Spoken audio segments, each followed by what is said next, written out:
نے new bus stand Leh میں traffic بیداری پروگرام کا انعقاد کیا۔ لیہ میں پچھلے 4 سالوں میں 202 افراد حادثات میں ہلاک ہوئے ہیں۔ ایک مطالعے سے لداخ میں 32 ایسے مقامات کی نشاندہی کی گئی جہاں اکثر حادثات پیش آتے ہیں۔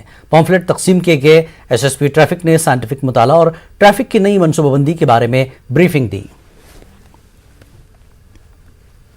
کن جگہوں پہ ڈیتھس ہوتی ہے، ایکسیڈنٹ زیادہ ہوتے ہیں، ان کو آئیڈینٹیفائی کیا گیا۔ وہ سارے 34 کے قریب ہیں۔ ان سب کو ہم نے اس میں ٹریفک اویئرنیس جو پیمفلٹ ہے اس میں ڈالا۔ یہ اسی لیے ہم کر رہے ہیں تاکہ جو ایکسیڈنٹ پرون ایریاز ہیں اور بلیک سپاٹس جو ہیں وہاں پہ ہمارے جو ڈرائیور حضرات ہیں یو ٹی لداخ کے، وہ رسپانسبلی چلیں۔ اور آج ہم نے سارے جتنے بھی ٹرانسپورٹ یونین والے ہیں، ٹرک یونین والے، ٹیکسی یونین والے، وین یونین والے، موٹر بائک یونین والے، مزدا یونین والے، ان سب کو یہاں پہ ہم نے بلایا۔ جتنے بھی پریزیڈنٹ ان کے ڈرائیورز کو بلایا، ان کو ہم نے یہ ٹریفک اویئرنیس پیمفلیٹس ڈسٹریبیوٹ کیے۔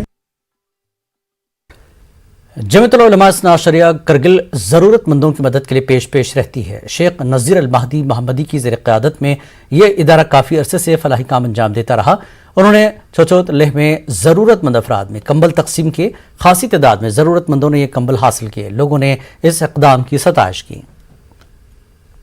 سپورٹس اسٹیڈیم ڈوڈا میں کرسمس کپ کرکٹ لیگ کا انعقاد کیا گیا۔ فائنل میچ گرین شاہین اور ٹیم مسعود بھدرواہ کے درمیان کھیلا گیا۔ مسعود بھدرواہ کی ٹیم فاتح رہی۔ S S P doda Abdul Qayyum نے بطور مہمان خصوصی فائنل میچ دیکھا اور جیتنے والوں کو ٹرافی اور انعامی رقم دی۔ اس ایونٹ میں ڈوڈا ضلع کی 18 ٹیموں نے حصہ لیا۔ اس ٹورنامنٹ کا مقصد علاقے کے نوجوانوں میں کھیلوں کو فروغ دینا تھا۔ محکمہ یوتھ سروسز و سپورٹس کی جانب سے بجوانی سپورٹس گراؤنڈ ترال میں یوتھ سروسز کپ کا آغاز کیا گیا۔ اس کا افتتاح ڈی ڈی سی ممبر ترال ڈاکٹر ہربخش سنگھ نے کیا۔ ڈسٹرکٹ افسر یوتھ سروسز نور الحق اندرابی اور کھلاڑیوں کی ایک بڑی تعداد بھی موجود تھی۔ کرکٹ، کبڈی، کھوکھو اور دیگر کھیل مقابلے منعقد ہوں گے۔ ہربخش سنگھ نے بتایا کہ منشیات اور دیگر بری عادات سے نوجوان نسل کو بچانے کے لیے سپورٹس کافی اہم ہے۔ محکمہ شپ ہسبنڈری کی جانب سے شوپیاں میں بھیڑ تقسیم کی گئی۔ چکی شمس پورہ، امشی پورہ، چکی مرزا پورہ اور سید پورہ پائن کے قبائلی استفادہ کنندگان میں بھیڑ تقسیم کیے گئے۔ استفادہ کنندگان میں مویشیوں کے ونٹر سٹال فیڈنگ اور پہلے سال کے لیے مویشیوں کا مفت انشورنس بھی فراہم کیا گیا۔ اس اسکیم کا مقصد قبائلی علاقوں میں بھیڑوں کی افزائش کرنا ہے اور بے روزگاروں کو ذریعہ معاش فراہم کرنا ہے۔ پہاڑی ٹرائبل ویلفیئر فورم نے گپکار الائنس کو تنقید کا نشانہ بنایا۔ الائنس پر مبینہ طور پر پہاڑی قبائلی اور گجر بکروال کے درمیان دوری پیدا کرنے کی کوشش کا الزام لگایا۔ فورم نے اس کو پہاڑی قبیلے کے مفادات کو کمزور کرنے کی سازش قرار دیا جو اپنے ساتھی گجر بکروال بھائیوں کے ساتھ مل جل کر رہ رہے ہیں۔ فورم نے گپکار میں شامل پارٹیوں پر ان کے ساتھ امتیازی سلوک اور ناانصافی کا الزام لگایا۔